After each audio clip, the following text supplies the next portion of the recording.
dia ampifaliana indray amin'ny fo falifaly tokoa no iarabanantsika rehetra indray amin'ity anio ity andro faefatra ao anatin'izao lohahevitra lehibe manao hoe mizotra ho amin'ny mandrakizay herinandro fiaraha-mivavaka izy ity.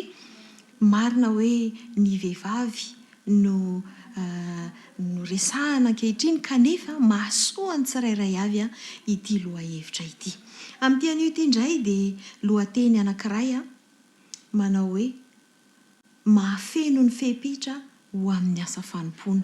Mahafeno ny fepetra ho amin'ny asa fanompoana.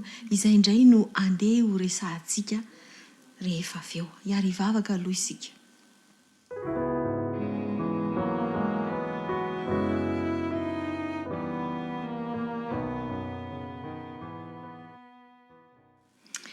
Andriamanitro, misaotra anao indrindra indray izahay noho ny fitantananao ny fiainanay. Mahasoa anay avokoa izy ireny matoa nataonao. Mamelà ny elokay Andriamanitro, mamelà ny tsy famendrehanay. Raha hianatra indray izahay dia ny fanahinao anie no hitarika anay. Aoka ianao mihitsy no hiteny aminay. Fitaovana fotsiny fa ianao no hanositra ary ianao no hitarika. Ny fonay tsirairay avy dia ho tany tsara tokoa hanirian'ny teninao. Amin'ny anaran'i Jesosy no hanonanay izany vavaka izany. Amen.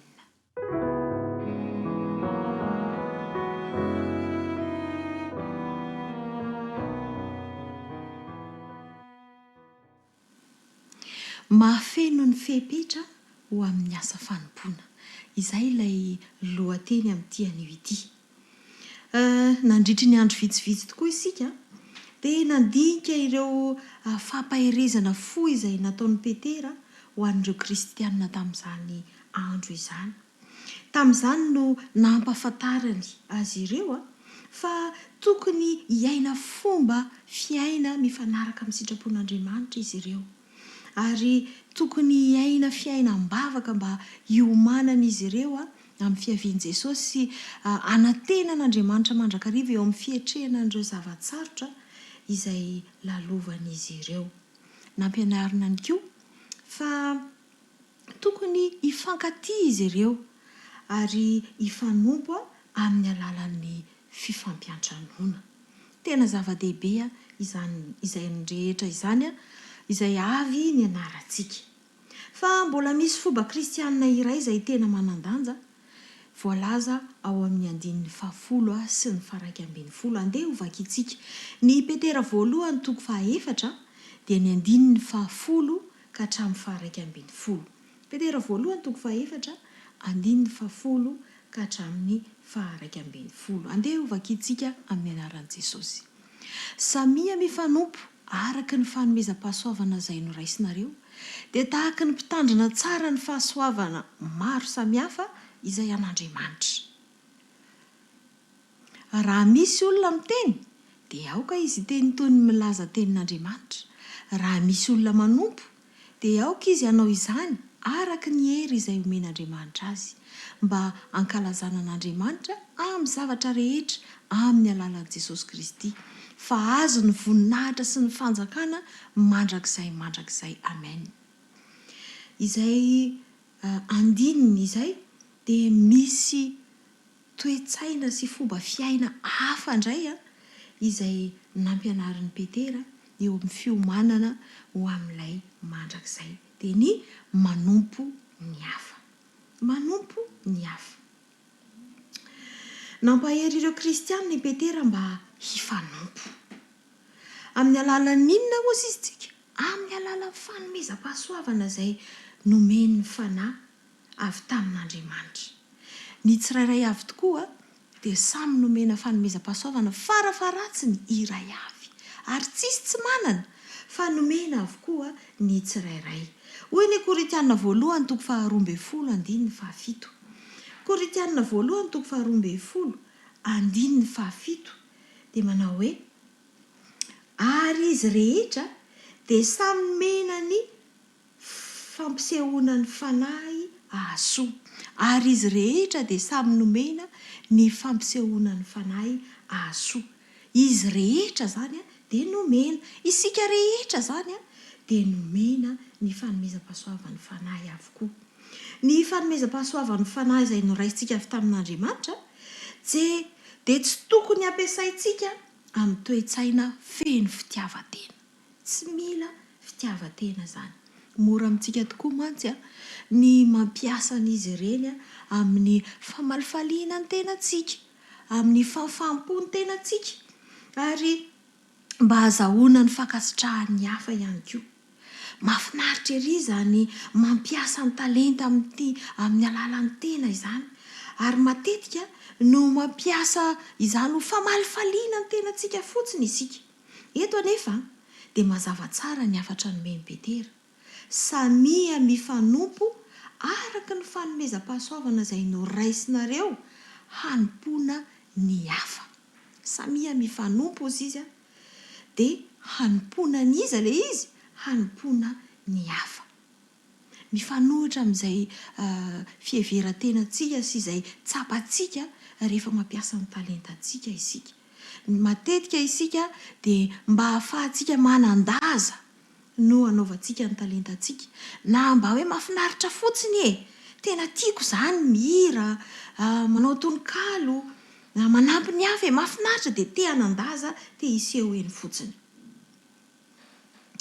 Izany dia midika fa mila fifehezana ny fampiasana ny fanomezam-pahasoavana, ary ao aorian'ny fandinihan-tena matotra dia mila manetry tena isika mba hahazahoana antoka fa tena mitondra soa ho an'ireo anaovantsika ny tendy na ny asa izany fanomezam-pahasoavana ananantsika izany. Rehefa dinihantsika ary dia misokajy roa ny fanomezam-pahasoavana, dia ny teny sy ny asa. Ny fanomezam-pahasoavan'ny teny dia ahitana ny fahaizana mitondram-bavaka ny hafa izany, ny fampaherezana ny hafa, ny fitoriteny, ny fampianarana, ny hira sy ny sisa izay avoaka ny vavantsika.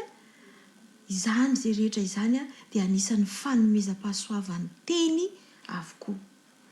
Ny fanomezam-pahasoavan'ny asa kosa indray dia ahitantsika ny fahaiza-mitarika, ny fanampiana, ny fanaovan-tsoa ny fiantrana isan-karazany dia amin'ny alalan'ny asa avokoa no anaovana izany. Rehefa mandinika n'ireo fanomezam-pahasoavana ireo ananantsika ireo isika dia ahita fa samy hafa avokoa izany.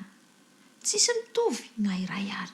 Na dia atao hoe fanomezan'ny teny anankiray ary dia tsy mitovy. Ohatra hoe ny fanomezam-pahasoavan'ny fitoriana sy ny fitenena ananako ohatra dia tsy mitovy amin'ny an'ny hafa. Tsisy manana mitovy amin'izay ananako izay. Na dia samy fitoriana sy fampaherezana ary. Fa raha tahiny tokoa moa mitovy daholo, tena mitovy tsisy valaka ny fanomezam-pahasoavan'ny teny sy ny fampaherezana izay ananan'ny anankiray, inona ny ilaina ny hafa? Manambara izany fa mila ny hafa tokoa isika. Indraindray isika dia tsy mahatakatra hoe hatraiza ny alalan'ny filahtsika ny hafa. Indrindrindrindra amin'izao fiarahamonina iainantsika izao izay mahita ny hoe samy maka ho azy. Izay mihitsy ny fiainana amin'izao fotoana izao. Tsy ho tratrantsika na oviana ny tanjona kendren'Andriamanitra eo amin'ny fiainantsika, raha tsy eo anivon'ny fiarahamonina ny misy antsika na eo anivon'ny fianakaviana na mifandray amin'ny hafa ary. Antony maro no ilaintsika ny hafa. Ny voalohany dia ny Baiboly mihitsy no manambara izany. Hoy ny mpitoriteny toko 4, andifa 7:12 izay tsy hovakitsika manontolo, fa voalaza ao hoe tsara ny roa noho ny ray. Midika izany fa mifampila ny olona tsirairay avy. Azo antoka kokoa ny miara-mandeha amin'ny hafa eo amin'ny fiainany. Azo antoka kokoa satria ao anatin'ny maro no misy fiarovana kokoa. Hoy koa ny Galatiana toko 4:1-2.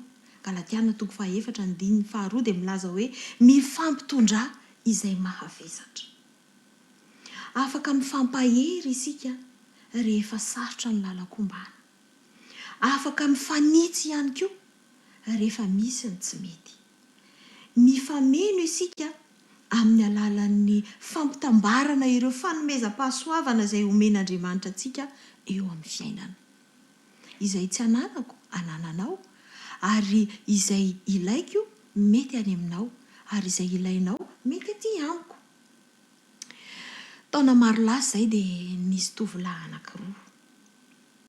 Tao amin'ny sampam-pampianarana lalàna tao amin'ny oniversiten'ny Chicago Kent no nisy tovolahy anankiray jamba antsoina hoe Overton. Ary izy ity dia nahay tokoa ka nahazo ny laharana voalohany izy tao anatin'izany fianarana izany rehefa tonga ny fanomezana ny mari-pahaizana. Nahazo mari-pakasitrahana tokoa izy tamin'izay. Kanefa tsy nety nandray irery an'ilay mari-pakasitrahana izy raha tsy nomena ny namany ny antsoina hoe Kasper Isaac ny atsasaky ny loka. Tao amin'ny oniversite no niaonan'izy mirahalahy ireto. Ary i Overton ilay tovolahy jamba dia rehefa miakatra ny tohatra izy dia i Kasper Isaac no mitantana azy miakatra. Fa i Kasper Isaac kosa dia bory tanana. Dia rehefa miakatra ny tohatra izany dia miaraka aminy i Kasper Isaac. I Overton kosa no mitondra ny boky. Izy tsinona mana-tanana na dia jamba ary i Kasper Isaac no mamaky ny boky amin'ny feo avo mba hianaran'izy mirahalahy. Tafita soamantsara tao anatin'izany fianarana izany izy. Lasa modely teo amin'ny fifampiankinana sy ny fifanampiana izy mirahalahy reto. Ary rehefa nahazo ny diplômany izy ireo dia samy nanapa-kevitra ny haka-traikefa amin'ny resaka lalàna. Moa tsy mahafinaritra fa izany. Tena mifameno ny olona tsirairay. Indraindray manko dia mety hamavantsika na hoarintsika amin'ny hafa ny fahaiza-manaontsika. Ao kanefa hotsaroantsika fa tsy nanana afa-tsy tehana iray Mosesy nahafahany tondra an'ireo zanak'Israely hiala amin'ny fahababoana ho any amin'ny tany nampanantenana. Tehana iray ihany. Fa izao navelan'i Mosesy Andriamanitra mba hampiasa izay fitaovana teny am-pelantanany ho fanasoavana ny hafa, dia tafavoaka izy. Miaraka amin'Andriamanitra ary dia andeha hampiasaintsika koa izay ananantsika mba hahafahan'ireo namantsika amin'ny fanangejan'ny Satana. Ny zavatra anankiray lehibe izay ho resahantsika ihany koa mahakasika n'ity fanomezam-pahasoavana sy ny talenta ity, izay nambaran'i Petera ao amin'ilay faraparan'ilay andininy resahantsika teo dia hoe atao voninahitran'Andriamanitra ny zavatra rehetra. Izay no amaranan'i Petera n'ilay andala-teniny. Fa mila hanomezam-boninahitra n'Andriamanitra fa tsy ho reharehantsika ny zavatra ataontsika. Sitrak'Andriamanitra raha toa ka ampiasaina ho voninahiny avokoa ny hafatra, ny asa izay ataontsika. Mba hahatonga antsika ho mpitantana mahatoky ireo fanomezan'ny fanahy dia tsy tokony ho amin'ny tombotsoantsika manokana mihitsy no hitantanantsika azy, no ampiasantsika azy. Aoka ny toritentsika, ny hirantsika, ny asa tsara izay ataontsika mba ho an'ireo olona tiantsika sy ho voninahitran'Andriamanitra irery ihany. Ry namako, ry rahavavy malala, amin'izao diantsika ho any an-danitra izao dia vonona ve isika hiato kely dia andiny tena hoe nanahoana ny fampiasako ny fanomezam-pahasoavana izay nomeny fanahy ahy? Nataoko tamin'ny voninahitro ve izany? Nataoko tamin'ny fandavan-tena ve izany? Nataoko tamin'ny fitiavan-tena ve izany? Andeha isika samy andiny tena ka hamantatra ny fomba ny tantanantsika ny talenta sy ny fanomezam-pahasoavana izay nomen'Andriamanitra antsika. Nanome voninahitra an'Andriamanitra ve izy ireny? Anio ny fotoana mety ry namako. Anio ny fotoana tokony hanomezantsika voninahitra an'Andriamanitra amin'izy ireny. Andeha andiny tena lalina isika ka nanapa-kevitra mba hiaina araka ny sitrapon'Andriamanitra amin'ny dia izay ataontsika mizotra ho amin'ny mandrakizay. Hanamboarantsika ny fomba fiainantsika sy ny fomba hitantanantsika ny talentantsika, mba hifandray tsara amin'ny hafa isika, mba hoentina hanasoavana ny hafa izany fanomezana fanahy izany, ary mba hanomezana voninahitra an'Andriamanitra ihany koa.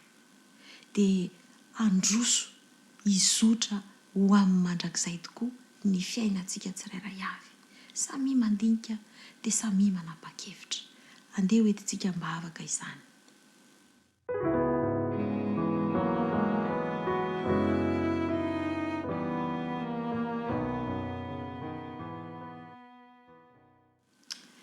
Ry Andriamanitra, Tomponay, misaotra indrindra noho izany hafatra izany. Misaotra noho ny fanomezam-pahasoavana izay nomenao anay tsirairay avy. Nomenao talenta izahay, nomenao fahaizana izahay, mety amin'ny alalan'ny teny, mety amin'ny alalan'ny asa.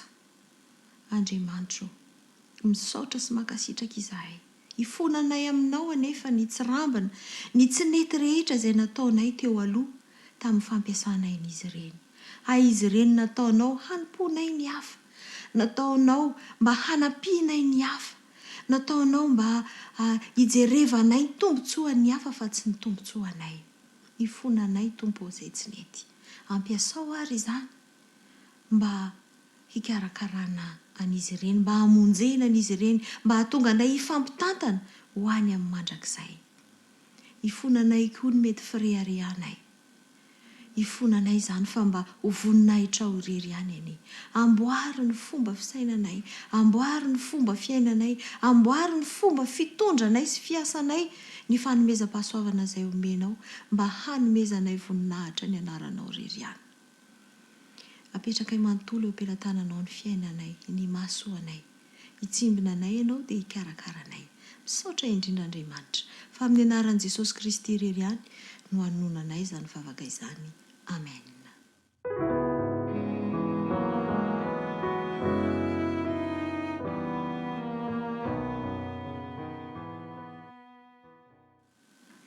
Dia izay indray ara ny fiarahantsika tamin'ity anio ity. Ankasitrahana indrindra ianao ary mino fa mbola ho fifaliana hatrany no iarahantsika indray rahampitso. Dia mirary soa antsika tsirairay avy ary. Mandram-piaona indray.